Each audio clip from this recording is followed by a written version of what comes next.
you want to get a coffee? Sure.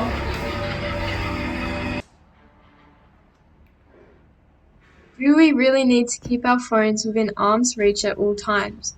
What if, just for a few hours, we left them behind? Imagine stepping out with just a wallet, paying with cash or card, and truly reconnecting with your surroundings.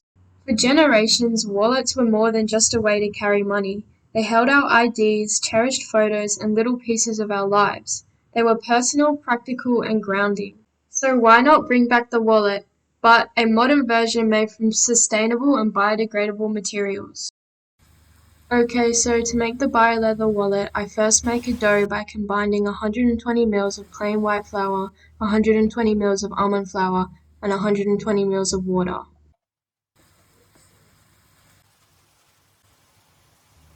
After mixing those together, the consistency is still quite watery, so I grab more plain flour and use it to begin mixing the dough with my hands. I do this for about 10 minutes and continue to add little bits of flour as I go. As you can see, the dough is very sticky and this process can take a while.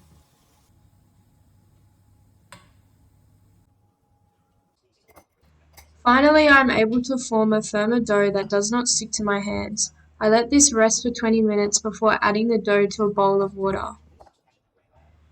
I then continue to knead the dough in the water until it feels soft and spongy. I break smaller pieces off and squeeze out any excess water.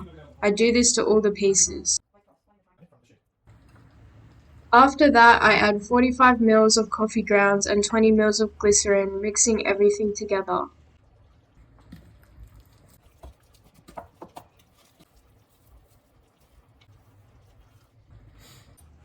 Once that is all combined, I mix together 5 ml of transglutaminase and 5 ml of calcium caseinate and add that to my dough. I knead this for a bit, making sure it is evenly distributed and until the dough feels stronger and less sticky.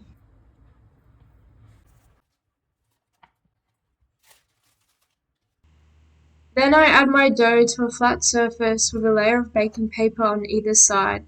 I use a rolling pin and my hands to flatten out the dough, and I aim to make a large thin layer of the bioleather about half a centimeter thick.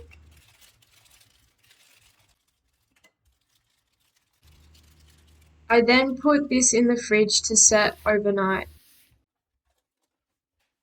Once set, the bioleather is quite flexible and pliable, and the baking paper can be removed without sticking.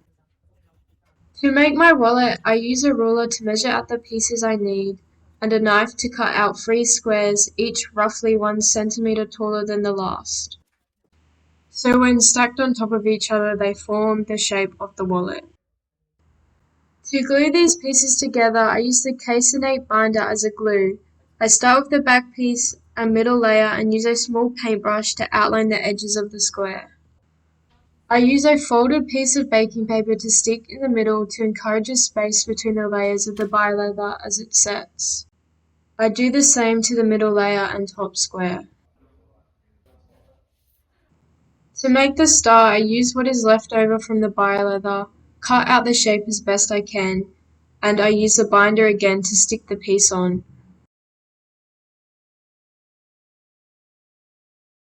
Finally, I coat the entire wallet with the binder to give the surface a more durable texture. This is the final result of the bioleather wallet. As you can see, there are many different variations you can make. You can alter the design and add your own personal touch.